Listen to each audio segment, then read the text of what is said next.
मी गीताली विनायक मंदाकिनी. मिळून सारेजणी मासिकाची मी संपादक आहे. मिळून सारेजणी मासिकांनी विद्याबाळ अध्यासन प्रकल्प 2 हाती घेतला आहे. या प्रकल्पामध्ये स्त्री चळवळ आणि मी या विषयावरती आपण अनेक लोकांशी गप्पा मारतोय.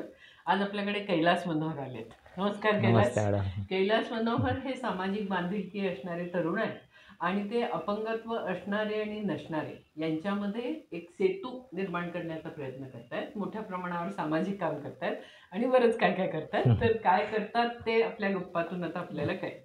कैलास, तुम्ही मला असं सांगा की स्त्री चळवळ तुमच्या आयुष्यात प्रथम कधी आली? स्त्री चळवळ म्हणण्यापेक्षा स्त्रीच माझ्या आयुष्यात पहिल्यांदा जन्मताच आपल्या आईशी आईच्या संबंध संबंध बरं, पासून ओके. आपला त्यानंतर मग चळवळ त्या लहानपणी आपल्याला काय समजत नव्हतं जास्त हं, शालेय जीवनात. हो, मग हळू जसं मोठा होत गेलो, पुस्तकं वाचले, हं, व्याख्यानं वगैरे ऐकले, भाषणं ऐकले, हं. त्यातनं चळवळ वगैरे समजायला लागलं. समजायला लागली. तुमच्या हं. घरात वातावरण कसं होतं? स्त्री पुरुष समतेच्या अंगाने, हां? म्हणजे आई बाबा, हां. बहीण भाऊ कोण कोण तुम्हाला? हं. आता आमचं घर कसं माझ्या वडील आणि आई हं, कमी शिक्षित होते. म्हणजे त्यांचं शिक्षण हो. वगैरे काही जास्त झालेलं नव्हतं. कुठलं गाव तुमचं? मी प्रॉपर बीडचा तसा हं, गेवराई तालुक्यामध्ये आमचं बंगाली पिंपळे हे गाव आहे. बरं. आणि मग लहानपणी वडील तिकडेच काम करायचे, गावी शेती वगैरे मजुरी.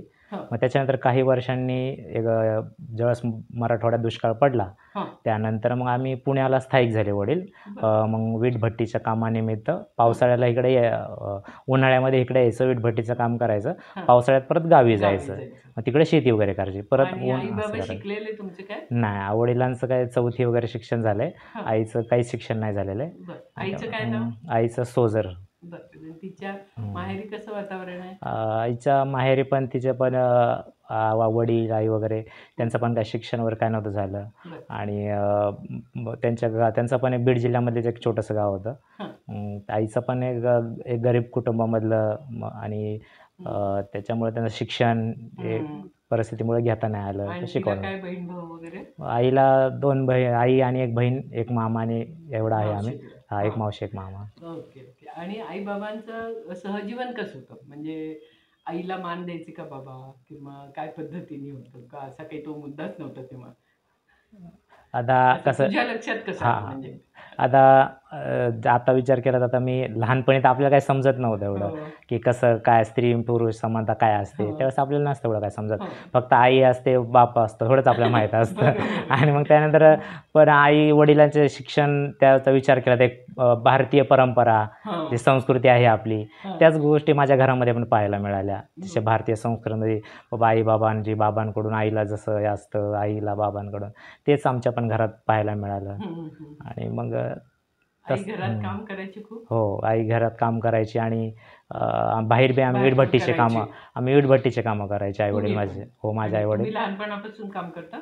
नाही, मी नाही लहानपणापासून काम करत. हां. मी जन्मताच एक दृष्टिबाधित म्हणून जन्माला आलो. बरं. मला हां. डोळ्याचा प्रॉब्लेम आहे. ओके. मग आणि शिक्षणाचं कसं केलं?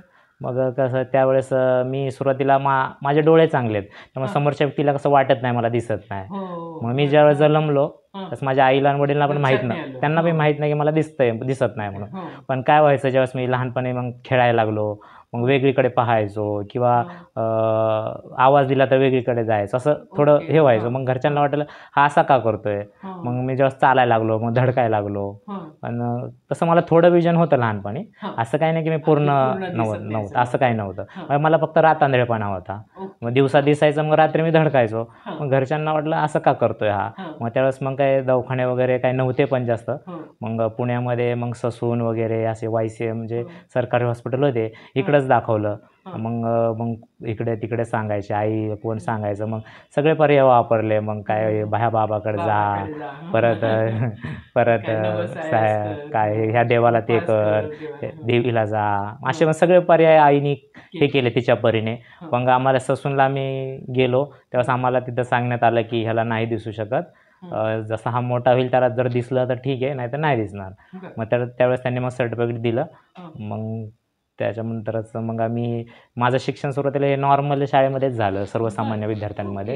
हं, आणि मग त्या शाळेमध्ये जात असताना मग तिथं नॉर्मलच मुलांना जसं शिकवलं जातं, हं. तसंच मला शिकवलं जातं. त्यांना बी माहीत नव्हतं ना, की हां. कसं शिकवायचं, काय हो, आहे. बरोबर. हं, आणि मग मला तिथं फळ्यावरचं वगैरे काही दिसत नसायचं. हं.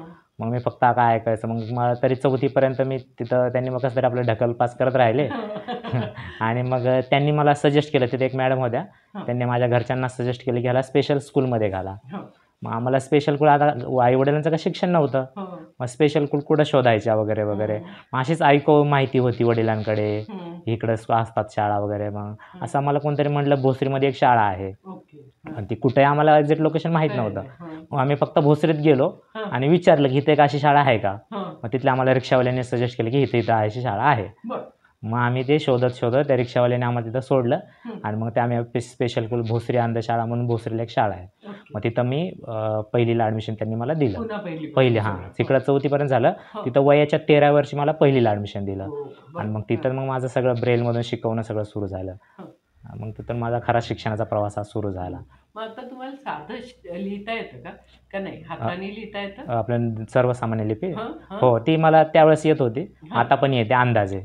माझं नाव वगैरे ह्या त्या गोष्टी ABCD अक्षरं तेवढं मूळ अक्षर होतं. पण मग ब्रेलमधून मग जेव्हा पूर्ण शिक्षण, मग ब्रेलमध्ये सगळं लिहिणं वाचणं ब्रेलमध्ये आलं, मग ऑडिओ वगैरे सगळं असं. आणि मग ब्रेलमध्ये गणित बिणित कसं शिकवतात? ब्रेलचं पण एक पाटी असते, त्याला असे एक खिळे असतात छोटे छोटे असे, त्याच्यावर 1 2 3 4 असे हे असतं, त्याच्यावर शिकवलं जातं.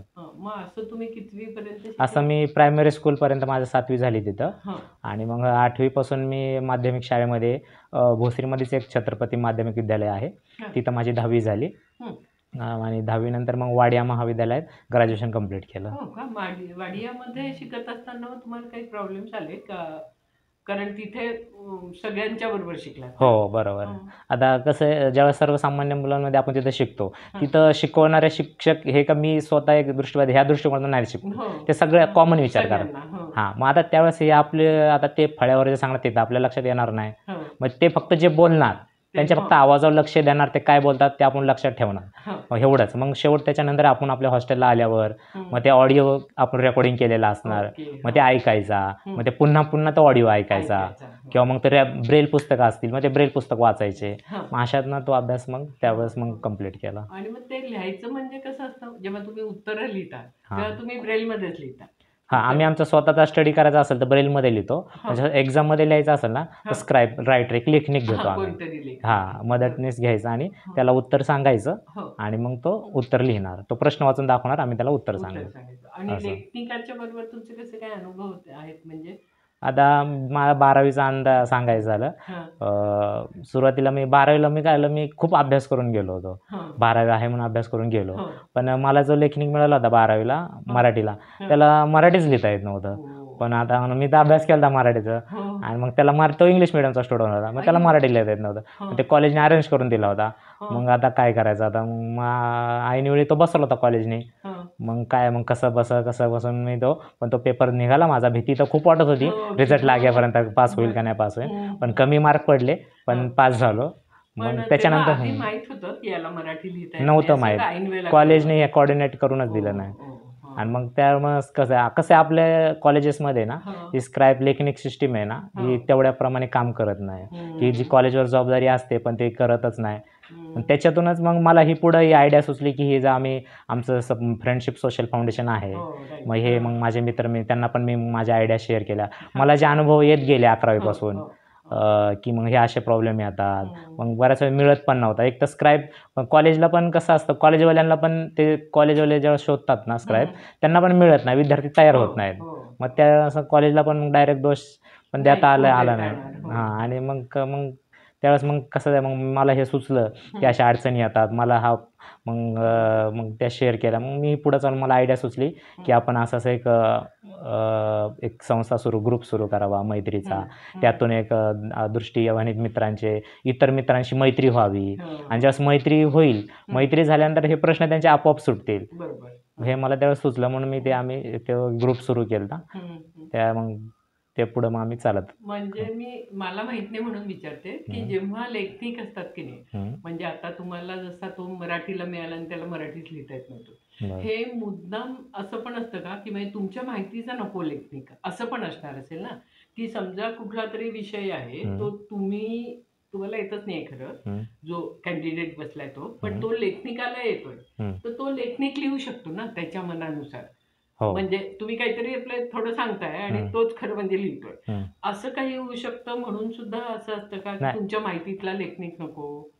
नाही, तसं नसतं. कसं असतं, हां. आता समज मी मराठी मीडियम आहे, माझं हां. मराठी मीडियम. मग जो स्क्राइब जो आहे तो पण मराठी मीडियमचा तरी असला पाहिजे. हो, कमी ते त्याला तर मराठीत येतं. बेसिकच आहे. म्हणजे तो हां, तेव्हा फक्त चुकलाच. तो हां. फक्त 1 वर्ष खालीचा असतो. म्हणजे मी हां. 12वीचा आहे, तर तो कमीत एक्झॅक्टली. 11वीचा. हां. त्याला ते नॉलेज नसावं हां. म्हणजे आता असं. तेच मी म्हटलं, की हां. नॉलेज त्याच्या त्या नॉलेजचं काय हां. होऊ शकतं. म्हणजे तुम्ही आपल्यापेक्षा सेफ कमी सांगता. वर्ग इयत्तेचा असला हां. पाहिजे तो. हां. हा गव्हर्नमेंटचा नियम हां, असतो. हां. हां, करेक्ट. हां. कारण नाहीतर असं होऊ शकतं ना, तोच की पेपर सारखं संपवला केलं हां, लेखनिकाशी हां. आणि लेखनिकच सगळं बरोबर. लिहिणार होऊ आणि बाहेरून मग तुम्ही शकतं. पैसे द्यायचे, हां. की यांनी लिहिलं असं. हो, म्हणजे होतं. वेगवेगळ्या होऊ शकतं. प्रकारांनी गोष्टी होऊ शकतात. बरोबर. म्हणून मी विचारलं. अ, हे मैत्री फाउंडेशनचं जे आहे ना, मी पण हं. 2-4दा आलेली आहे तुमच्या कार्यक्रमाला आणि मला हं. खूपच कौतुक वाटले. कारण सगळे त्याच्यामध्ये तरुण तुम्ही हो, जास्ती करून बरोबर. आहात.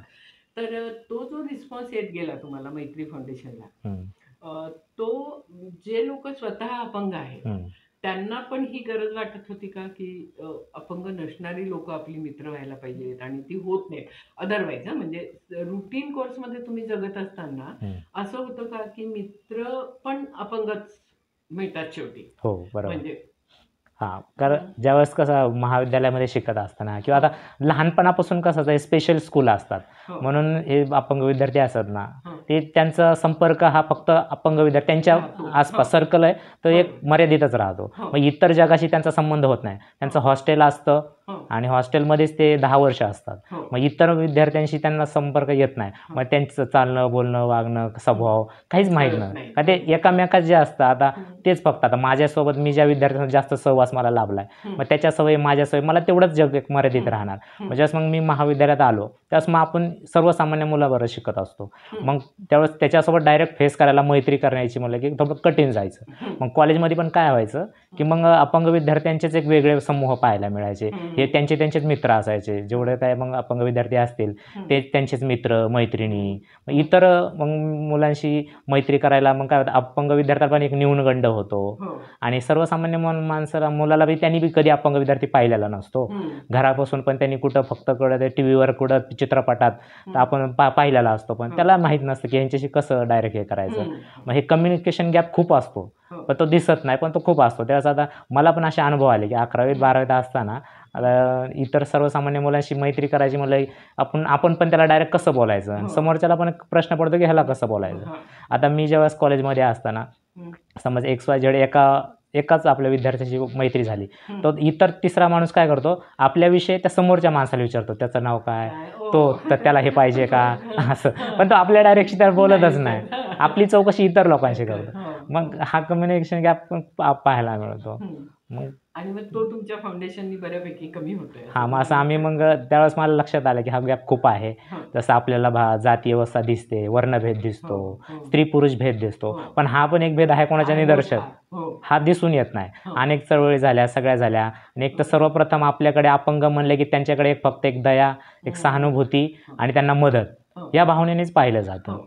पण ते पण एक माणूस आहेत. हं. त्यांना पण एक आपल्याप्रमाणेच एक आपण त्यांच्यासोबत मैत्री भावने त्यांच्यासोबत राहिलं पाहिजे. हं. एक मित्र म्हणून, एक मैत्रीण म्हणून हं. त्यांच्यासोबत तसं आयुष्य जगलं पाहिजे. हा विचार खूप कमी लोकं कमी करतात. होतो आणि मला हो. वाटतं ते खूप नैसर्गिक वाटतं लोकांना. हो. म्हणजे स्त्री-पुरुष भेद जसा नैसर्गिक वाटतो ना, कारण हं. वेगळेच दिसतो. हो. तसं अपंग असणं आणि नसणं हो. हे सुद्धा खूप नैसर्गिक भेद आहे, नैसर्गिक. असं सुद्धा लोकांना वाटतं ना. बरोबर, म्हणजे बरोबर. तो हो. आपण ओलांडला पाहिजे, अशी बरोबर. एकूण आतूनची फार कमी जणांची असते. तर नक्कीच. ती जी काय ओलांडण्याविषयीची तुमची दिसली लोकांची हं, हं. इच्छा, ती कशी स्त्रिया पुरुषांमध्ये काही वेगळी दिसली का? तरुण आणि ज्येष्ठ लोकांमध्ये काही वेगळी जाणवली का?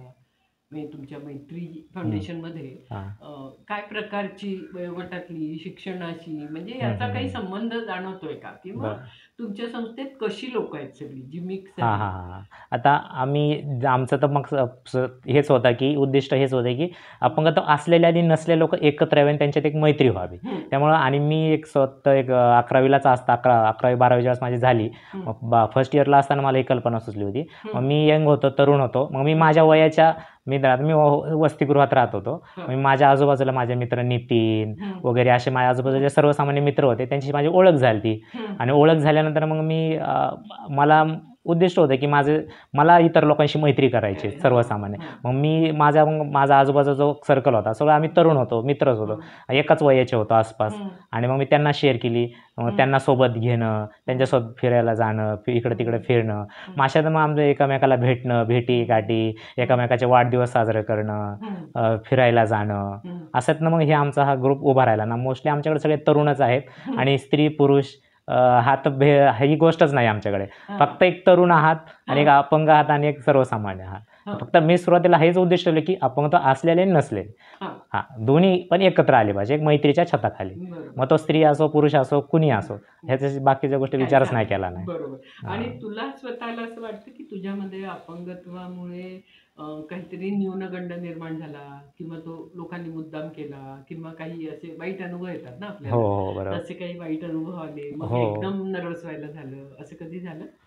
असं काही वेळेस म्हणजे कधी जाणवतं की जसं की आता फॅमिलीमध्ये किंवा नातेवाईकांमध्ये आपण असतो. सर्व आता जे सर्व मुलं ज्या नॉर्मल सर्वसामान्य मुलं असतात, आता ते आपण लहान असताना आता ते मुलं सगळीकडे तिकडे उड्या मारतात, खेळतात. मग आपल्याला दिसत नसल्यामुळे आपल्याला एका साईड जागा बसून राहावं लागतं. आपल्याला तो आनंद लुटता येत नाही. मग त्यावेळेस थोडंसं वेळेला आपल्याला दिसत नाही. मग मुलं सायकल चालवतात, गाड्या चालवतात, मग आपल्याला ते करू शकतात. माझं ते त्यावेळेस फक्त कधीतरी वाटतं. पण ज्यावेळेस मग मोठं होत गेलो, समजत गेलं. पण आता सध्याच्या स्थितीला मला असं कधीच वाटत नाही की मला दिसत नाही आणि मी ही गोष्ट करू शकत नाही. आज मी स्वतः एक जॉब करतोय, नोकरी करतोय मुंबईला, पुणे मुंबई अपडाऊन करतो आणि मुंबई महानगरपालिकेमध्ये कार्यकारी सहाय्यक म्हणून. लोकांचा तिथं पण आता आता लहानपणापासून अनुभवत आलो. आता आपली संस्कृती, आपलं मॉडर्न एवढं अजून डेव्हलप झालं नाही की एक डिसेबल व्यक्तीला सर्व त्या मिक्स करून घेण्यासारखं.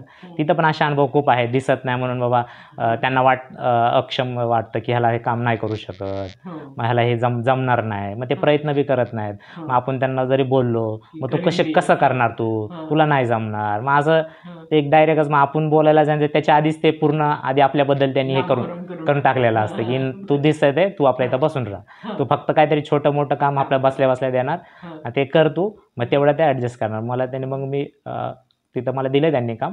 आमचे HOD आहेत त्यांचे कॉल वगैरे अटेंड करायचे वगैरे. मग असं ते ॲडजस्ट करत. सरकारी कोटा असतो? हो, सरकारी आरक्षण असतं, कोटा असतो. अपंगांना जे 4% आरक्षण आहे त्याच्यातून ज्या काही डिसेबलच्या जागा असतात, एक्झाम देऊन वगैरे त्या भरल्या जातात, त्याच्यातून लागलो. आणि तुला असं कधी जाणवलं की अपंगांमध्ये जे नातं असतं आपापसातलं मानवी नातं आणि बिन अपंग असणारी जी माणसं असतात त्यांचंही नातं आपल्याला कळतं ना, बरोबर, समजत असतं कसं चाललं. बरोबर. तर असं काही नात्यात फरक असतो असं वाटतं की अपंग जास्ती समजून घेणारे असतात, जास्ती फ्रेंडली असतात, असं वाटतं का? असं काही नसतं, मनुष्य सारखाच सगळीकडे? आता माझा विषय कसा आहे मॅडम, आता माझ्या प्रत्येक अपंगाचे अनुभव वेगळे असू शकतात. मी माझं पण आता ज्या वेळेस मी कसं 2 लाईफ जगलोय. मी ज्यावेळेस मला लहानपणी दिसायचं ना, मी बोललो मी 4थीपर्यंत सर्वसामान्य मुलांमध्ये शिकलो. माझे सर्वसामान्य मुलांशी पण जास्त ओळख आहे आणि आत्ताचा विचार केला तर माझे सर्वसामान्य मित्र पण खूप आहेत, जसं की नितीन आहे, सत्य, असे खूप आहेत. पण हेच अनुभव जर दुसऱ्या विचारला त्याचे एवढे नसणारे, नेटवर्क नसतं. मग काय होतं त्यावेळेस मग मला ज्या अडचणी आल्या त्या इतरांना नाही येऊ शकत किंवा इतरांना ज्या आल्या त्या मला येऊ शकत नाही, असं अंतर पाहायला मिळतो. आणि घरी असं कधी जाणवलं की दिसत नाही तुला म्हणून आई जास्ती म्हणजे असं करते की नाही या मुलाला काही दिसत नाही, काय उपयोगाचा नाही, का वडील असं करतायत, का दोघांनी नीट समजून घेतलं? लहानपणी जेव्हा होतो ना त्यावेळेस आईला खूप टेन्शन वाटायचं की ह्याला दिसत नाही, मग हा पुढं कसं व्हायचं, माझ्यानंतर कसं होईल, मी आहे तोवर ह्यांचं आहे, पुढं कसं व्हायचं. आई वडील टेन्शन घ्यायचे, रडायचे, असं तसं इकडं तिकडं लय करायचे.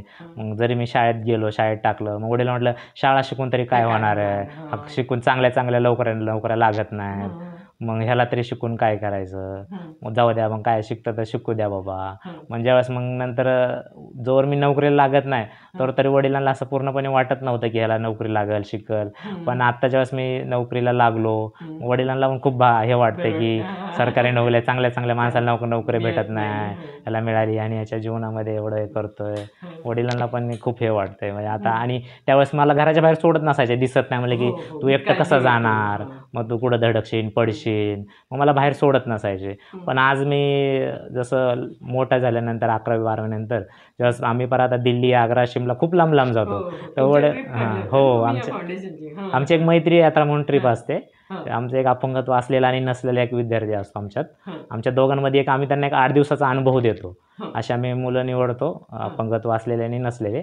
50-60 विद्यार्थ्यांची एक ट्रिप अरेंज करतो आणि ही ट्रिप आम्ही भारताच्या कुठल्या पण एका कानाकोपऱ्यामध्ये घेऊन जातो. कुठे गेला? आतापर्यंत आम्ही दिल्ली, आग्रा, शिमला, उत्तराखंड, कोकण, साऊथ कोकण, गोवा, एवढं आम्ही आतापर्यंत कव्हर केलं. ती कमीत कमी आमची 5 दिवसाची असते, जास्त 8 दिवसाची असते. याच्या दरम्यान पैसे बिसे त्याला हे आम्ही सगळं क्राऊड फंडिंग मधून करतो संस्थेच्या माध्यमातून. काही आम्ही मुलं गोळा करतो आणि काही क्राऊड फंडिंग मधून इतर लोकांना आव्हान करतो, लोक देतात. आणि मग ट्रिप वर ते गेलं की 24 तास असतं ना, म्हणजे एरवी कसं थोडा वेळच असतं मित्रांनी. हो, ते फक्त कॉलेज पुरतं तासभर, पण ट्रिपमध्ये पूर्ण दिवस रात्र त्यांच्यासोबत राहायचं, भांडण होतं ना. आता डायरेक्ट अनुभवात असं काय असतं, अपंग मुलांना काय की न्यूनगंड असतो की त्यांना इतर मुलांशी कसं फेस करायचं, सर्वसामान्य ओळख नसते, मैत्री कशी करायची बोलायचं नसतं, मग त्यावेळेस बऱ्याच जमत नाही. पण अपंग विद्यार्थ्यांना सर्वसामान्य मुलाचं भांडणं होतात की त्याला त्या गोष्टी काही पटत नसतात आणि सर्वसामान्य मुलाला बी त्याला माहीत नसते ह्याला कसं हँडल करायचं. आता त्याला वाटतं मी ह्याला असं धरलं तर ह्याला चांगलं वाटेल का, पण त्याला ते माहीतच नसतं ना. मग तो त्याच्या परीने प्रयत्न करणार, पण त्या समोरच्या अपंग विद्यार्थ्यांना कसं अपेक्षित आहे हे त्याला बी माहीत नसते आणि ह्याला बी माहीत नसते. म्हणजे कम्युनिकेशनचा गॅप असतो. आमचं हेच उद्दिष्ट आहे की तुम्ही या एकत्र, भांडणं होऊ द्या, काय होईल ते होऊ द्या, मग तुम्हाला कळेल तरी की अडचण काय, संवाद काय झाले कळणारच नाही. मग आणि मग आता काम तुमचं वाढतंय हे सगळं कसं वाढत गेलं, म्हणजे एकूणच सामाजिक तुला एकतर भान तुमच्या घरात आहे, आई वडील कोणाची, बहीण भावांचं कसं बरोबर नातं होतं तुझं लहानपणापासून? आम्ही 5 बहीण भावंड आहोत. 2 भाऊ आम्ही, 3 बहिणी. आमच्या घरामध्ये सर्वात जास्त शिक्षण हे माझंच झालं आहे. आणि कसं मी बोललो ना, आई वडील थोडे अशिक्षित असल्यामुळे त्यांनी काय बहिणींना जास्त शिकवलं नाही, भावाला थोडा शिकला. बहिणी 7वी वगैरे अशाच झाल्या. आणि मग त्याच्यानंतर लग्न झाले. पूर्वीच्या काळात थोडे लवकर लग्न व्हायचे. 16 वयात आले की त्यावेळेस वडील त्यावेळेस ते सगळ्यांचे लग्न करून टाकले. मग तसंच मग घरचं कसं परंपरा आपलं तसंच आमच्या घरात पण असल्यामुळं मग भावाचं झालं मोठं, त्याचं मग त्याने त्याचं पण ग्रॅज्युएशनपर्यंत शिक्षण झालं. आणि मग त्याचं ग्रॅज्युएशन होऊन मग तो कंपनीत वगैरे जॉबला लागला. आणि सामाजिक कार्य म्हटलं तर घरून तर काय जास्त हे नव्हतं, पण ज्यावेळेस मी असं बाहेर कार्यक्रम वगैरे जायचो, मग शाहू फुले आंबेडकर यांचे विचार ऐकायचो, भाषणं ऐकायचो आणि मग अनेक व्याख्यानावर ऐकायचो आणि मग पुस्तकं वाचायचो. त्यावेळेस मला एक थोडे समज मला. मी ब्रेलमध्ये ऑडिओ ऐकली, काही ब्रेल ऐकली, ऑडिओची पुस्तकं ऐकली. मी बाबासाहेबांची वगैरे अशी ऑडिओची पुस्तकं होती ती वाचली, महात्मा फुलेंची होती अशी वाचली. आणि मग त्यानंतर हळूहळू एक मला समज सामाजिक कार्याविषयी खूप आवड निर्माण झाली. आणि कॉलेजमध्ये असताना मग ही सामाजिक गोडी एक प्रेरित झालो मी की आपल्याला खरंच, आणि जे मी स्वतः काय अडचणीला फेस करत होतो आणि मग अशा याच्यातनं सुचलं की मला आपण ह्या गोष्टीवर पाऊल टाकलं पाहिजे, काहीतरी केलं पाहिजे. आणि मग त्यातनं ह्या फ्रेंडशिप सोशल फाउंडेशन उभं राहिला. आणि ते आता पुण्यापुरतं मर्यादित आहे का अजून वेगवेगळ्या गावांमध्ये पण आहेत त्याचे? आमचा असा काम तर पुण्यातच चालतं, पण जे मुलांचा जे संपर्क आहे तो ऑल ओव्हर महाराष्ट्रात आपल्या कनेक्ट आहेत मुलं. तर 1000हून जास्त अंध विद्यार्थी आम्हाला कनेक्ट आहेत. आम्ही व्हॉट्सअप ग्रुप आहे. आम्ही दरवर्षी आमच्या एक राज्यस्तरीय स्पर्धा होतात, मैत्री महोत्सव म्हणून एक कार्यक्रम असतो. ते स्पर्धेचे मुख्य आकर्षण हे असतं की अपंगत्व असलेले आणि नसलेले एका स्टेजवर एकच कला सादर करतात. मग त्यावेळेस हा कोणा भेद नाही की हा अपंग आहे म्हणून ह्याला सवलत द्यायची की ह्याला वेगळा, ह्याचा अपंग कॅटेगरीने वेगळा नंबर काढायचा, असं नाही आम्ही करत. तुम्ही दोघं या एकच स्टेजवर एकच कला सादर करा, असं आमचं उद्दिष्ट आहे. आम्ही त्यातनं नंबर काढताना पण असं पूर्ण ओपन गटातनंच काढतो की ते कॅटेगरी किंवा कोटा ठेवत नाही. की ती एक कला आहे, कविता आहे, ती तुम्ही या सादर करा, गाणं आहे सादर करा. मग कसं कसं आम्ही कसं लहानपणापासून आहे ना स्पेशल स्कूलमध्ये शिकल्यामुळे ना शक्यतो कसं असतं अपंग मुलांच्या त्यांच्या त्यांच्यातच स्पर्धा असतात. त्यांच्याच इतर मुलांशी त्यांचं कॉन्टॅक्टच नसतं. कोणतीही स्पर्धा असली की अपंग विद्यार्थ्यांसाठी कुठलीही संस्था काय करते, अपंग विद्यार्थ्यांसाठी स्पर्धा आयोजित करते. मग इतर मुलांसाठी काय त्यात हे नसतं. पण काय असतं माझ्या मनात विचार आला, आपण स्पर्धा खेळतोय, चेस खेळतोय, एवढा भारी चेस खेळतोय, कविता म्हणतोय, पण आपण आपल्यातच स्पर्धा करतोय. जग खूप मोठं आहे, तिथपर्यंत आपण पोहोचलं पाहिजे. मग मी म्हटलं की हा जी मैत्री आहे, फ्रेंडशिप आहे, हे खूप मोठा सागर आहे हा. ह्या सागरात आपण पोहलं पाहिजे.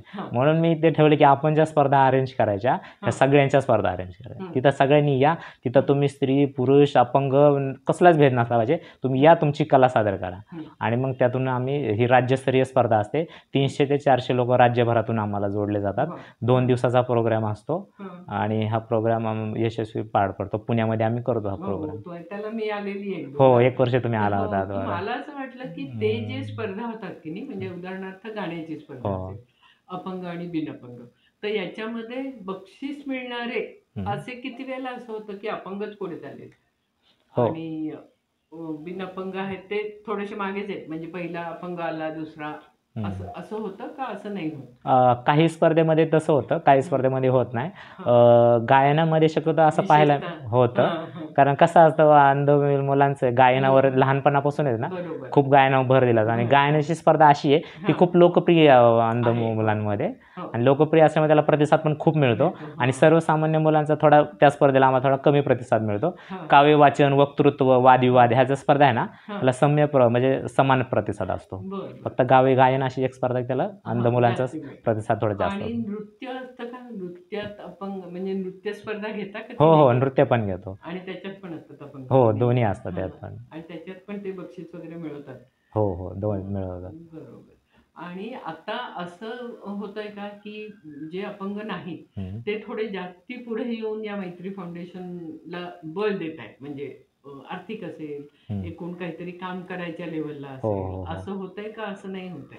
आता आर्थिक मदतीसाठी सर्व आम्हाला जे जोडलेले आमच्या आजूबाजूचे लोक आहेत ते आम्हाला करतात, आर्थिक मदत करत असतात.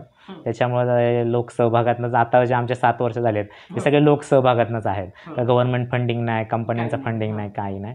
ते जे आता आम्ही पर जेवढं करतोय सगळं हे आमच्या आजूबाजूला असलेल्या ते सर्वांचीच मुळंच ते आहे. आणि इतर जो सहभाग आहे, जसं की आमच्या मुलांना स्क्राईप म्हणून मदत असते, व्हॉलेंटियर म्हणून मदत हवी असते, ती अशाला ते मुलं येतात, आम्हाला जोडले जातात. असं काय नाही की आम्ही त्यांना म्हणत नाही की तुम्ही आम्हाला फक्त आर्थिक मदतच द्या, तुमचा वेळ द्या, तुमचं नॉलेज द्या, तुम्हाला हवं ते देता येईल ते आमच्या मुलांसाठी तुम्ही द्या, आमच्यासोबत या, किंवा काहीच नाही तर आमच्यासोबत मैत्री करा. बरोबर. आणि अशासाठी म्हणून आता समजा माझ्या वयाचे किंवा असे कोणी येतात का? असे नाही कोणी येत जास्ती? हो, मगाशी म्हणाला सगळे तरुणच आहेत का? काही आहेत असे मध्यमवयीन सुद्धा? आता असे बी आहेत लोक आमच्यामध्ये. असं काही नाही की ते असे लोक जोडले ना आम्हाला की स्वतःला ते मनाने एकदम तरुण समजतात. ते जरी वय असलं की आता तुम्ही पण आला होतात कार्यक्रमाला एकदा, तर तुम्ही पण भाषणामध्ये तुम्ही जोडलेलं आहात, तुम्ही खूप वेळा आलेला आहात. तसेच असे खूप लोक अजून, ते पण त्यांना आमच्या जेव्हा असतात ते पण आमच्यासारखेच होऊन जातात. त्यामुळे खूप ही मैत्रीची ताकद खूप आहे असं वाटतं. तर आता तुझ्या आयुष्यामध्ये, म्हणजे आता तुझं वय किती? माझं आता 32 कंप्लीट आहे. मला 33 लग्न करणे झाले का? काय विचार? हो, नाही, लग्न झालंय माझं. मला मी अरेंज मॅरेजच केलं. नाही, ते मी माझ्या फ्रेंड सर्कलमधूनच असंच बायोडाटा वगैरे पाठवला इकडे तिकडे, असंच केलं. म्हणजे मैत्री फाउंडेशन का आधीच? त्याच्या आधी लग्न? नाही, मैत्री फाउंडेशन आता 2021ला लग्न केलं. मैत्री फाउंडेशन माझं सुरुवातीला लग्न, प्रेम, एक तरुणांचं असतं ना की कॉलेजवर प्रेम करणं असं असतं ना, सुरुवातीला मी त्या गोष्टीवर लक्षच नाही दिलं. मला फक्त हीच आवड की 4 पोरं गोळा करायचे आणि काय आपली ग्रुप सुरू करायचा, आपल्याला काहीतरी करायचंय, एक चळवळ उभी करायची, एक लढा द्यायचा, काहीतरी करायचं, हेच माझं टार्गेट. मग हे जमलं, मग ह्याला बोल, त्याला बोल, ह्याला सांग, त्याला सांग. मी 12वीला असताना मला सांगतो, पुण्यामध्ये हॉस्टेलची खूप समस्या आहे अंध मुलांची. मग त्यावेळेस माझं घर पुण्यात होतं, पण माझ्या मित्रांचं घर पुण्यात नसायचं. तर मग त्यावेळेस काय असायचं, पुण्यात बाहेर जे असतात ना, त्यांना शिकायला पुण्यात आलेले असतात. हो. मग त्यांना हॉस्टेल नसतं, तर ते मुलं राहणार कुठं? हो. तर काय व्हायचं, मी बऱ्याच वेळा माझ्या घरी घेऊन जायचो. बरं. पण त्या मुलांना, माझ्या मित्रांना असं वाटायचं की हं. सारखं सारखंच कसं घरी जायचं, यायचं? कसं योग्य हो. नाही वाटत. हो. मग त्यांना कम्फर्टेबल फील व्हायचं. मग ते येत नसायचे, टाळाटाळ करायचे. हं. मग बऱ्याच वेळेस काय व्हायचं, ते स्टेशनला मग रात्रभर घालायचे. हो. मग कधी-कधी मग मी पण त्यांच्यासोबत स्टेशनला उभं थांबायचो, बरं. की मला ते योग्य वाटत नसायचं, की मी कसं घरी जाऊ हं, हं. माझ्या मित्रांना सोडून. हं. मग मी पण त्यांच्यासोबत मग रात्रीचं आम्ही पुणे स्टेशनवरून मुंबईच्या ट्रेनला जायचं. ट्रेन पकडायची, हँडिकॅप डब्यात जाऊन झोपायचं रात्रीचं, सकाळी मुंबईला उतरायचं, त्या ट्रेनमध्ये झोपून सकाळी पुण्यात यायचं. बरं. असं मुलं करायचे. काही मुलांनी तर असं शिक्षण कंप्लीट केलं पुण्यामध्ये. हां. मग हॉस्टेल नाही, गव्हर्नमेंट हॉस्टेल असायचे, पण सगळ्यांचा नंबर लागत नसायचा. हो. मग असं त्यावेळेस खूप अडचण होती. अपंगांसाठी वेगळी हॉस्टेल्स आहेत का? हो, आता काय झालं, आता कुठे? प्रायव्हेट हॉस्टेल सुरू झालेत आता. वाघोलीला एक आहे, इकडे नरेगावला आहे, हं. परत गव्हर्नमेंटचं येरवड्याला आहेत. हं. असे 2-3 ठिकाणी आहेत. गव्हर्नमेंटच्या ह्याच्यात फी कमी असते. समाज पैसे कल्याण कमी तिथं कसं 10वी-12वी जे टक्केवारी असतात ना, त्याच्यावर. त्याच्यावर निवड होली जाते. पण ते काय कोटा असतो, हो. 4% जागा फक्त हॉस्टेलमध्ये असणार. हं. मग तेवढं ते म्हणजे भरलं. निव्वळ अपंगांसाठी असं हॉस्टेल नाहीये. नाही, असं गव्हर्नमेंट हॉस्टेलमध्ये काही जणांना राखीव जागा असतात, ओके. तर अपंग विद्यार्थ्यांच्या ठरलेल्या जागा हो, असतात. हो. ते सामाजिक पण न्याय मग विषय तिथे बघायचे. सोयी नसतील ना तशा, म्हणजे एरवी जर अपंगांसाठीच असेल हं. तर कशा त्या लागणाऱ्या सोयी सोयी सगळ्या असतात. असतात. हो. आता या सगळ्या ह्याच्यात मग सोयी असतात का पाहिजे त्या नाही, सगळ्या? अपंग विद्यार्थ्याच्या दृष्टिकोनात ते हॉस्टेल बनवलेलंच नाही ना. हां, ते सर्वसामान्याच्या दृष्टिकोनातून म्हणजे ती ॲक्सेसिबिलिटी असेल, काही लायब्ररी सपोर्ट असेल, काहीच नसतो. हं. हां. पण मग जेव्हा तुम्ही शिकत असता तेव्हा एक वेगळं, कारण तुम्ही शिकून पुन्हा घरी जाता ना. हं. जेव्हा तुम्ही हॉस्टेलवरच राहता हं. तेव्हा अपंग मुलांना रॅगिंग होणं हं. किंवा वाईट वागवणं हो, हो, हो. एकूणच किंवा टॉन्ट करणं बरोबर. असं करतात हो, मुलं हो. का नाही? सिव्हिल होतं ना, सर्व्हिस? होतं. असं काय दिसत नसल्यामुळे चेष्टा करणं, हो. चिमटा घेऊन पळून जाणं, हो. परत असं आवाजावरून वेगळीकडे वेगळे आवाज काढणं, असं हो. दिसत नसल्यामध्ये असं मस्ती. आता कसं ते मुलं पण लहान असतात, हो. त्यांना मी माहीत काही कळत नाही. नसतं, आणि की ते एक मजाक म्हणून करत राहतात. एक थट्टा मस्करी, त्या पद्धतीने ते होतं, चेष्टा मस्करी करतात मुलं. एक ना नाटक होतं, ते तुम्हाला माहितीये का नाही मला माहिती नाही, मलाही त्याचं नाव नीट आठवत नाही. बेस्ट ऑफ लक किंवा बेस्ट फ्रेंड्स असं काहीतरी एक नाटक होतं आणि त्या नाटकामध्ये वेगवेगळ्या पद्धतीचे अपंग असं दाखवलेलं होतं. तर एकूण नाटक आणि सिनेमा याच्यामध्ये अपंग यांचं रिप्रेझेंटेशन हां, हां. कसं असतं किंवा असत नाही, इव्हन कादंबऱ्यातून बरं. कवितांमधून असं असतं का त्यांना अनुलेखाने मारलं जातं? ते एक तसं तेव्हा सांगू नाही शकत कसं असेल ते. आता हां. ते नाटक नाही बघितलं मी. नाही ते तर सोड, पण हां. म्हणजे जनरली आपले जे नाटक सिनेमे असतात की हां. नाही, त्या नाटक सिनेमांमध्ये ते किंवा कविता कादंबऱ्या यांच्यामध्ये अपंगत्व हे सेंटरला ठेवून हां, हां, हां. किंवा अपंगत्वाविषयी एक सेन्सिटिव्हली येणं हां, हां, हां. असं दिसतं का? नाही, कसं नाही. म्हणजे आता का तुम्हाला चित्रपटातनं जेव्हा दाखवतात नाही का, डिसेबिलिटी दाखवतात ना, हां. एक तर त्याची मस्करी केलेली उपहास, दाखवते. हां, जर एखादा अंध व्यक्ती जर पिक्चरमध्ये दाखवतात, भीक मागताना दाखवतात, किंवा गाणं काहीतरी असं एक तर कॉमेडी स्वरूपात, किंवा एक दया भाव, एक अशा भावनेने दाखवतात. पण असं एक जागृती म्हणून किंवा एक लोकांपर्यंत मेसेज म्हणून असं कुठं दाखवलं जातं. आता काही नवीन असे स्पेशल पिक्चर आता आलेत. पण जेव्हा आपण जुने पिक्चर जर पाहिले किंवा काही वर्षांपूर्वीचे, त्यात डिसेबिलिटी दाखवले, तर त्यात एक कॉमेडी म्हणून किंवा इतर दुसऱ्या कारणाने दाखवलंय. असं स्पेशल फोकस नाही केलं. स्पर्श म्हणून सिनेमा हां. तो एक चांगला हो, होता, की तो स्पर्श. सेंटरला ठेवून आणि हां, खूप साठी सेन्सिटिव्हली केले. असे काही निवडक चित्रपट आहेत की ते केलेत सेंट्रल. हां, दोस्ती आहे, तो पण आहे. असे 1-2च मला आठवत हो. आहेत, पण मला असं वाटलं तुम्ही मुद्दाम तसा अँगलनी बघत असाल तर तुम्हाला असं काही जाणवतं का? की कारण कथा कादंबऱ्यांमध्ये सुद्धा असा खूप नाही विषय दिसत की नाही. तो विषय सेंटरला घेतलाय, की नायिका एखादी किंवा नायक आहे आणि तो अपंग आहे, पण त्यांनी केलेला स्ट्रगल असेल किंवा त्यांनी दाखवलेलं कर्तव्य असं खूप नाही दिसत ना. म्हणजे खूप कमी चित्रपट आता यायला लागले, जसं आता यायला लागले. म्हणून मी म्हटलं की ते नैसर्गिकच मानण्याकडे खूप कल होता ना, हो, की म्हणजे हे तरी आहेत आणि असणारच आहे. त्याच्यामुळे तुम्ही काही फार त्याविषयी करू नये. बरोबर आहे. पण आता तुला अजून काय काय दिसतं, म्हणजे आता तुझं जे सहजीवन आहे त्या सहजीवनामध्ये तुझी पत्नी कशी आहे? माझी पत्नी तिला थोडं दिसतं, मी हा, 100% थोडं आहे. दिसतं. आणि हा. मला एक मुलगी आहे. हो. तिचं नाव पण मैत्रीचं ठेवलंय मी. बरं. हा. आणि ती 2 वर्षाची आहे आता. ती हा. ती सर्व ती पूर्ण नॉर्मल आहे, व्यवस्थित आहे. हो. माझी पत्नी आहे ती पार्शियली ब्लाइंड आहे, तिला एका डोळ्याने दिसतं. हा. आणि मी पूर्ण हे आहे. हो. आणि मला लहानपणी थोडं दिसायचं, वयाच्या 12-13 वर्षानंतर माझं कमी कमी हे होत गेलं. आता पूर्ण मला हे आहे. तर तिला म्हणजे तुम्ही जेव्हा सहजीवन म्हणतो आपण, एक मगाशी मी तुला म्हटलं तसं की नॉर्मल सोकॉल्ड लोकांचं सहजीवन, नवरा बायकोचं विशेषतः, आणि तुमचं, तर असं तुला काही फरक जाणवतोय त्याच्यामध्ये? म्हणजे पर्सनलही असतं काही काही वेळेला, अगदी काही मोठं जनरलाइज नाही आपण करू शकत, पण तुला असं वाटतं का की आम्ही असं असलो तरी आमचं छान आहे बाबा सहजीवन? हो. उलट होतंय. मला असं काहीच अडचण नाही वाटत. जे आहे ते खूप छान वाटतंय. असं वेगळं त्यात नाही का वाटत की छान आहे, म्हणजे असं समाधानी आहे. आणि ती शिकलेली किती आहे? तिचं पण ग्रॅज्युएशन कंप्लीट झाले. ती नोकरी वगैरे करते? नाही, सध्या तरी घरी आहे, स्पर्धा परीक्षा करते. अरे वा. चालू आहे प्रयत्न. आणि मग मुलगी सांभाळताना कसं तुमचं दोघा जणांची तारेवरची कसरत? आता घरी आई आहे, वडील आहे, वहीन, आम्ही जॉईंट फॅमिली आहे. बरं. भावाची फॅमिली, आई वडील, आम्ही मोठी फॅमिली आहे. एकत्र राहतात? हो, सगळे एकत्र राहतो. मग काय घरच्यांचा सपोर्ट होतो, त्यामुळं मग तुला असं कधी वाटतं की तुझी बायको, तिला कमी दिसतं ना, आणि भावाची बायको, हो, तर त्यांच्यामध्ये जी उणीव आहे त्याच्यामुळे काहीतरी त्यांच्याशी कमी जास्ती वागलं जातंय, किंवा असं काही जाणवतं कधी तुझ्या बायकोच्या संदर्भात? आणि मग तू थोडा जास्ती सेन्सिटिव्हली बायकोविषयी बोलतोय? अंधत्व असल्यामुळं का म्हणजे? आता घरच्यांकडून पण ती एक सहानुभूती असतेच. दिसत नाही म्हणजे वडील सांगणार, तिला दिसत नाही, जरा तू जरा हे कर, तिला ॲडजस्ट कर, तिला असं कर, तसं कर, असं पाहायला मिळतं. पण ती माझ्या बायको सगळं स्वयंपाक स्वतः सगळा करते, सगळे धुणे भांडे म्हणजे घरकामं जेवढे असतात सगळं करते. म्हणजे असं तिला दिसत नाही म्हणजे ती करता येत असातला काही भाग नाही. पण दिसत नसल्यावर कधी कधी स्वयंपाकात काय अडचणी आल्या तर मग वडील वगैरे बोलतात की तिला दिसत नाही, समजून घे वगैरे, असं तसं तसं.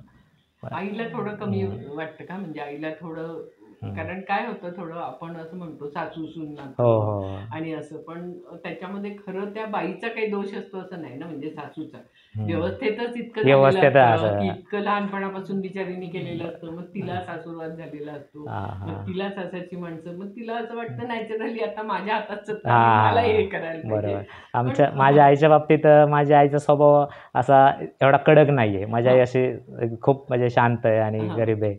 म्हणजे असं आमचे कुटुंब प्रमुख वडीलच आहेत अजून पण, आणि सगळं वडीलच कारभार करतात. आईचं असं जास्त म्हणजे म्हणतात आपली संस्कृती आहे ना, एक सासूरवास, सुनांना असं तसं काही नाहीये. आईची तब्येत पण डाऊन असते आणि आई असं हे करत बी नाही सुनांना असं करा तसं करा, की असं समज असते आणि हे नाही करत जास्त. आणि आता म्हणजे ही स्पर्धा परीक्षा देते त्यानंतर तिचा विचार आहे का की काय पद्धतीने त्याच्यात काही यश आलं तर, किंवा कसं, म्हणजे एम काय आहे तिचं स्पर्धा परीक्षा देत असताना? म्हणजे नोकरी वगैरे करायची कुठेतरी, कुठं लागली तर आमच्या कुटुंबाला सपोर्ट होईल आम्हाला, सगळ्यांना, मुलीला पुढे आता खर्च पाणी खूप. अच्छा. आणि भावाला काय मुलं आहेत तुझ्या? भावाला 2 मुली आहेत, एक मुलगा आहे, जुळे आहेत 2 मुली, एक मुलगा आहे. आणि भावाचा विचार कसा असतो, मुलगा मुलगी अशा कसं आहे आमच्या घरामध्ये कसं आहे, बाबासाहेबांचे विचार हे खूप हे केलं. माझा भाऊ पण एक आंबेडकरवादी, एक संस्कृत ह्याच्यातनं आलेला आहे, म्हणजे त्याला बी हे चळवळीमध्ये खूप आवड आहे. विलास नाव आहे त्याचं. आणि म्हणजे त्याचा मित्रांचा ग्रुप वगैरे आहे. म्हणजे छोट्या लेवलवर ते आपले चळवळ करतात, म्हणजे अनुसूचित जातीतल्या मुलांना मुलींना शिक्षणाच्या प्रवाहात आणणं. परत पिंपरी चिंचवड विभागामध्ये त्यांचं हे काम चालतं. बाबासाहेबांचा विचार हा झोपडपट्टी, आदिवासी या विभागांपर्यंत पोहोचवणं, असं ते त्यांचे मित्रांचा 40-50-60 मुलं आहे, त्यांचा एक छोटासा ग्रुप आहे, त्याच्या माध्यमातून ते करत असतात. आणि आमच्या घरामध्ये नेहमीच बाबासाहेबांचे भाषणं, बाबासाहेबांची गीतं हे असल्यामुळे कसं आमच्या घरात आई वडील आम्ही सगळे थोडं मग त्या बाबतीत ह्या विचारात आमच्यावर मग कसं हे जरा प्रभाव झालेला आहे. तू स्वतः गातो वगैरे? नाही. आणि तुझी बायको? नाही, ती पण नाही. तिचं सत्यशीला. आता आता या सगळ्या याच्यामध्ये पुढे जाऊन म्हणजे तुला अजून काय काय विशेष करा असं वाटतं, की जसं एक तर प्रश्न मला महत्वाचा वाटतो म्हणजे जातीयतेचा आपण म्हणतो. आता हो. तू आंबेडकरांचा विचार आणि असं बोलला. हम्म. तुला स्वतः जसं मी मगाशी अपंगत्वाचं म्हटलं, हम्म. तसंच जातीच्या अंगाने कधी वाटलं की बरोबर वागवत नाहीयेत, समता नाहीये जातीच्या अंगाने? का अ, असा नाही अनुभव आला कधी? आता आता मी माझं जीवन ते लहानपणापासून पुण्यामध्येच गेलं. हां. आणि त्यामुळं जास्त ह्या गोष्टी मला फेस करायला नाही लागल्या. माझ्या नाही. वडिलांना खूप हो. करायला लागल्या. हो का? वडील मला शेअर म्हणजे करतात गावाकडे? गावाकडे. हो. आणि त्याच्या आधी वडील सांगायचे की हो. आमचं घर हे गावाच्या बाहेर असायचं वगैरे बरं. वगैरे. हां. वडिलांना मग त्यावेळेस पण लहानपणी वडिलांना मागून खावं लागायचं. असे म्हणजे ते हां. प्रसंग सांगितले की मग ते थोडं हे वाटतं. हो, म्हणजे हो. वडिलांचं आम्ही कसं पुण्यामध्ये मी 93चा आहे. हो. मग आता वडील 72च्या नंतरच पुण्याला आले होते. आलेले. मग माझा जन्म सगळं पुण्यात, शिक्षण जरा मग मी हं. या विभागात झाल्यामुळं मला ह्या गोष्टी जास्त फेस करायला नाही आलं हं. लहानपणापासून. पण छुपे हं. पद्धतीने हां, जातीयता आहे ते असं हां. वाटतं? हो, कधी ज्यावेळेस आपलं नाव, आडनाव, हां. ज्यावेळेस आपण काही ठिकाणी प्लॅटफॉर्मवर गेलो ना, हां. एक तर माझ्या आयुष्यात 2 आहे. एक तर मी अंध आहे हां. आणि जातीयतेचं म्हटलं आडनाव काय हो. आणि मग एक तर अपंग म्हणून पहिलं डावललं जातं, हां. ती गोष्ट वेगळी. हो. आणि मग काहीतरी करतोय मग असं आता मी ज्यावेळेस माझा जो मैत्री फाउंडेशन आम्ही सुरू करताना किंवा सोबत असताना असे काही लोक येत गेले, हं. सोबत जोडले गेले. हं. तर विचारधारा माझी हीच होती की मैत्रीची फक्त विचारधारा असली पाहिजे. हां. की तुम्ही हिंदू आहात, मुस्लिम आहात का डावे उजवे आहात, हा मी कुठलाच विचार नाही ठेवला. हां. फक्त मैत्री हा एक विचार आहे, निसर्गाची विचारधारा आहे, मैत्रीची विचारधारा आहे. तुम्ही ही पुढे घेऊन हातात हात द्या. हं. हा फक्त विचार मी माझ्या तुमच्याकडे आजूबाजूला केला. मुस्लिम किती आहेत? काय खूप नाहीयेत? खूप नाही आहेत, कमी आहेत, पण आहेत. आहेत. असं नाही अगदी की नाही नाहीयेत आहे, असं असं नाहीये. नाही आहे, पण अगदी आहेत. नाहीयेत असं नाही. हां. आणि मग जातीअंतासाठी पण तू काही विचार करावा असं वाटतं तुला? म्हणजे जसं आता या मैत्रीच्या संदर्भात, हो, नक्कीच. अपंगत्वाच्या संदर्भात. आम्ही लोकांना हेच आव्हान करतो की हं. तुमचा जात, धर्म, तुमचं लिंग, हं. तुमचं हे सगळं सोडून ओलांडून मैत्री करा. लोंढून हं. मैत्रीकडे या तुम्ही. हं. हेच आमचं उद्देश आहे. ओके. कुठलाही भेद नसला पाहिजे याच्यामध्ये. हं. हं. आणि त्याच्यासाठी आता नवीन नवीन उपक्रम काही सुचतायत तुम्हाला? काही करताय? सध्या आता आम्ही एक पुण्यामध्ये स्थायिक असा आम्ही उपक्रम सुरू करतोय. एक सेंटर उभा करतोय आम्ही. हं. आमचं जे काम चालू आहे सध्या हे सगळं व्हर्च्युअल सुरू आहे. हं. ऑनलाईन स्वरूपात असतं. हं. आणि आता हे कामाला आम्ही कुठेतरी एका ठिकाणी हे करतोय, सेंटर उभा करतोय. हं. त्याच्या माध्यमातून पुण्यामध्ये जवळ-जवळ हजाराहून जास्त विद्यार्थी शिकतात, बरं. अपंग विद्यार्थी. पण काय होतं फक्त कॉलेजमध्ये आता मगाशी सांगितल्याप्रमाणे मी तुम्हाला हो. जे नॉर्मल विद्यार्थ्याच्या माध्यमातून असं शिकवलं जातं, सेंटर केलं जात नाही हो. डिसेबल स्टुडंटला. हो. तर ते कॉलेजच्या व्यतिरिक्त ज्यांना जे स्किल दिल्या जातात ना ते त्यांच्यापर्यंत पोहोचत नाहीत. मग काय होतं उच्च शिक्षणामध्ये शिक्षणामध्ये जेव्हा बाहेर मुलं शिकायला जातात तर तो डाटा खूप कमी आहे. अजून मोठमोठ्या डिग्र्या आहेत. शक्यतो अपंग विद्यार्थी आर्ट्स आणि कॉमर्स आणि खूप कमी सायन्स याच्या व्यतिरिक्त इतर ठिकाणी क्वचित एखादा मोठा असला तर असेल, माझ्या माहितीत तर नाही, तेवढा एखादा असेल. मग ते हे शिक्षणात आपण म्हणतो पुणे हे माहेर विद्येचं माहेर आहे. पण ह्या विद्येच्या माहेरामध्ये बाहेरून खूप अपंग विद्यार्थी शिकायला येतात. मग काय होतं आता अनेक संस्था आहेत, गव्हर्नमेंट पण म्हणतं सर्व शिक्षण हे सर्वसामायिक आहे, पण हे कागदावर आहे. आता पण नुसतं कागदावर असून चालणार नाही. ते जे समायोजन म्हणतो आपण ते कागदावर न राहता ते प्रत्यक्षपणे माणसाच्या ह्याच्यातूनच आलं पाहिजे. शिक्षणात ते दिसलं पण कागदावर पण दिसलं पाहिजे आणि प्रत्यक्षात ते प्रत्येकाच्या वागणुकीत पण आणि शिक्षणात पण ते सगळीकडे आलं पाहिजे. तर ह्यासाठी आम्ही एक सेंटर सुरू करतोय. एक असं एक सेंटर असेल तिथं अपंग विद्यार्थी त्या ठिकाणच्या खाली येईल. त्याला ज्या काही स्किल तो त्या गोष्टीपासून गरजेचं आहे तो त्याला आतापर्यंत मिळाले नाही आहेत, त्या गोष्टी त्याला त्या ठिकाणी मिळतील. आता जर तो उच्च शिक्षणासाठी तो परदेशात बाहेरच्या राज्यात मोठमोठ्या डिग्री घेऊन त्याचं तो शिक्षण कंप्लीट करेल. आता आपण सरकारच्या संदर्भात बोललो ना, तर दिव्यांग हा जो शब्द आला या शब्दाविषयी तुमच्या सगळ्या लोकांच्या काय काय रिॲक्शन्स आहेत? म्हणजे आवडतंय, नाही आवडतंय, काय वाटतं? कसं आहे दिव्यांग हा शब्द आता सर्व अपंगांनाच आहे मॅडम.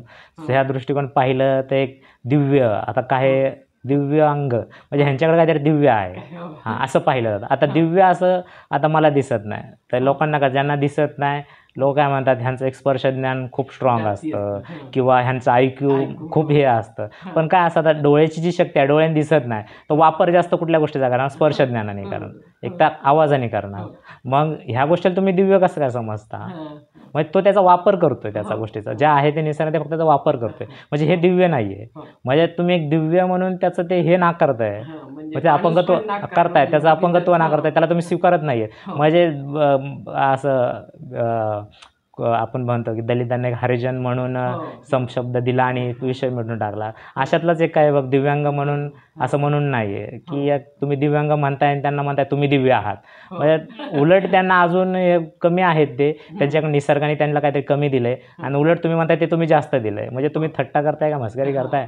आता ह्याच्यावर मी काय बोलू शकत नाही. आता काय याच्याविषयी काही झालं का रे, म्हणजे विरोध केला, दिव्यांग म्हणू नका, अपंगच म्हणा, असं काही झालं? म्हणजे आमच्याकडे मिळून सार्वजनिक ते एक पत्र आलं होतं आणि त्याच्यात त्यांनी म्हटलं होतं की असं काही म्हणू नका फालतू, ते अपंग आहोत, आम्ही अपंगच आहोत आणि पण आमच्याशी आम्ही माणूस आहोत, बरोबर. माणूसपणाने बरोबर. काही करा, उगीच आम्हाला काही. तर तसं तुमच्यात एका पॉइंटला कधी खूप बोललं गेलं की काय काही दिव्यांग प्रकरण? काही संस्थांनी, काही संघटनांनी याचा विरोध केला, पत्रव्यवहार केला. हो. पण अधिकृत हा बंद शब्द होऊन आहे गेलं ना, होतं. हा शब्द अधिकृत कायद्याने नाही हे केलेला आहे. पर्सन विथ डिसॅबिलिटी ऍक्ट जो आहे 2016चा, त्याच्यामध्ये पर्सन विथ डिसॅबिलिटीज म्हणलंय. असं कायद्याने तर हे म्हणजे रूपांतर, कागदोपत्री तेच आहे. हा पर्सन विथ डिसॅबिलिटीज आहे.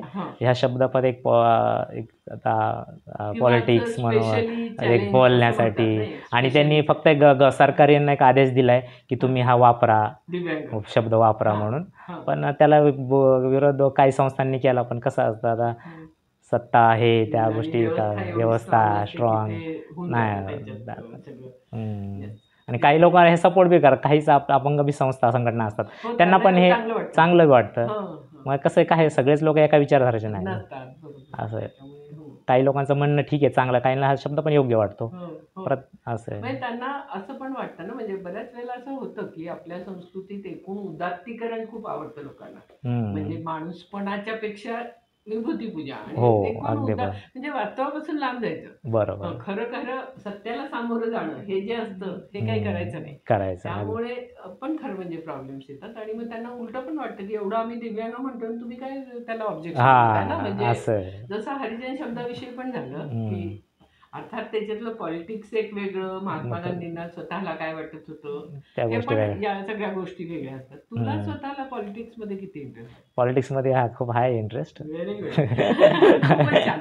कारण मला म्हणजे मी हा प्रश्न विचारण्याचा हेतू असा की मला सारखं असं वाटतं की राजकारण गलिच्छ आहे, गुंडागुंडांचं आहे, आपण नको त्याच्यात, असं सगळे आमच्यासारखे खूप जण म्हणत आले ना, म्हणजे एज्युकेटेड लोक आणखीन असं.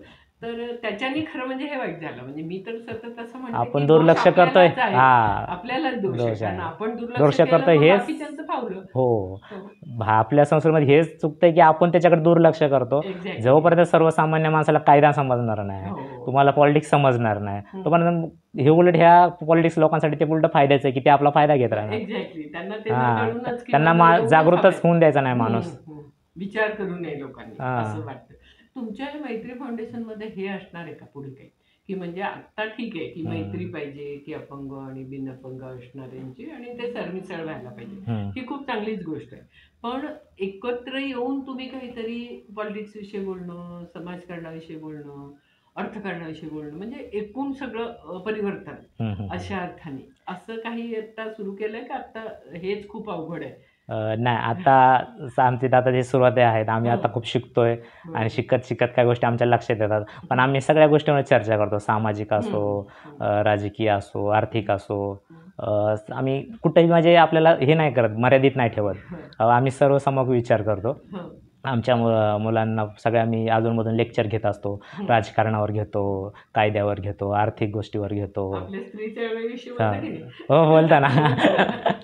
स्त्रीविषयी पण बोलतो ना. तो पण एक विषय आत्महत्येचा विषय आहे ना, महत्त्वाचा विषय. जोपर्यंत स्त्री समजत नाही तोपर्यंत तर माणूस मागच आहे. आणि स्त्रीचा मुद्दा हा तर आयुष्यात पहिल्यांदा आपला स्त्रीशी संबंध असतो. स्त्रीशिवाय हे तर होत नाही, मग पाऊल हालत नाही पुढं.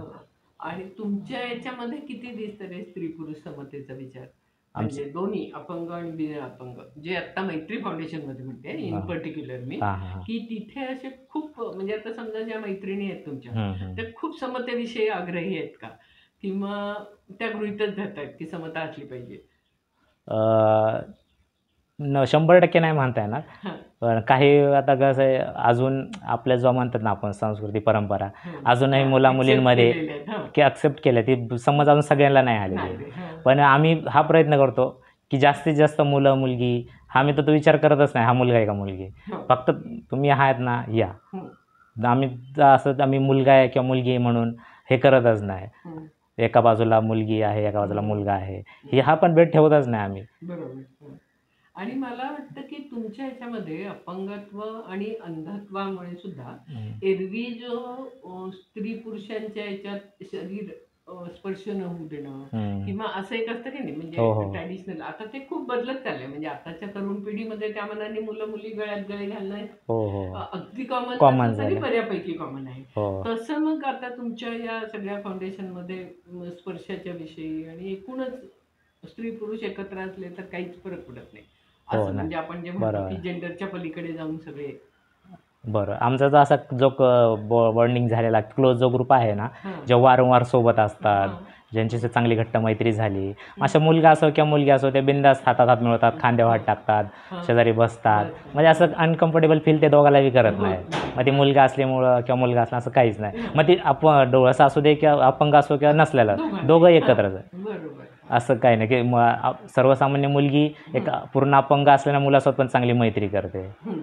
आता तर माझ्या काही मित्रांच्या गर्लफ्रेंड ह्याच्या सर्वसामान्य आहेत, हां. ते पूर्ण अपंग बी आहेत. असं बी आहे काय, हां. असं हे नाही. हे आम्हाला जे पाहायला पाहिजे होतं की एक अपंग मुलगा आणि सर्वसामान्य मुलगी, की एक सर्वसामान्य मुलगा आणि एक अपंग मुलगी यांच्यात एक प्रेम झालं पाहिजे, मैत्री झालं, ते म्हणतो आपण. सरमिसळ हां, झालं. ते होताना पण दिसतंय. अरे मग ते काय स्पर्श ह्या गोष्टीमध्ये न्यूनगंड आहेत. पण जेव्हा सुरुवातीला जेव्हा होतो ना, त्यावेळेस होतो. आता बऱ्याच वेळेस ना असे काही अपंग मुलांना, अंध मुलांना एक अनुभव येतात. तर कधी मुली आहेत ना, मुलं धरताना असं फक्त एक बोटच धरतात. हो.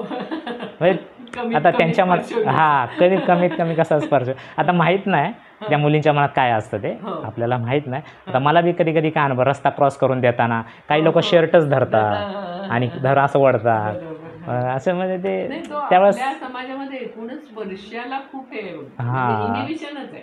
इव्हन बिन अपंग असतात ना, ते सुद्धा काही फार पटकन स्पर्श नाही करत करत. नाही. हो. आता कुठेतरी हळूहळू लोकांना त्या स्पर्शाचं महत्त्व कळलंय कळायला. की स्पर्शाने खूप गोष्टी आपण हे करू शकतो. बरोबर. त्याच्यामुळे हा सगळा खरं म्हणजे एक धार्मिक आणि आध्यात्मिक असा जो भाग आहे ना, देहाला नाकारणं सारखं, बरोबर. की ते चांगलं नाही. देहाच्या ज्या गरजा आहेत त्या चांगल्या नाही, किंवा सेक्शुअल ज्या गोष्टी आहेत त्या वाईट आहेत वगैरे. वाईट आहे. पण हे आता बऱ्यापैकी क्रॉस व्हायला लागले. हा, हळूहळू. तर मला वाटतं की तुम्हाला भविष्यात अजून काय काय तुमची जी स्वप्न आहेत ती स्वप्न छान सगळी पूर्ण होऊ दे. आम्ही तुमच्याबरोबर आहोत, नक्कीच. तुम्ही आमच्याबरोबर आहात. हात मिळवूया नक्की.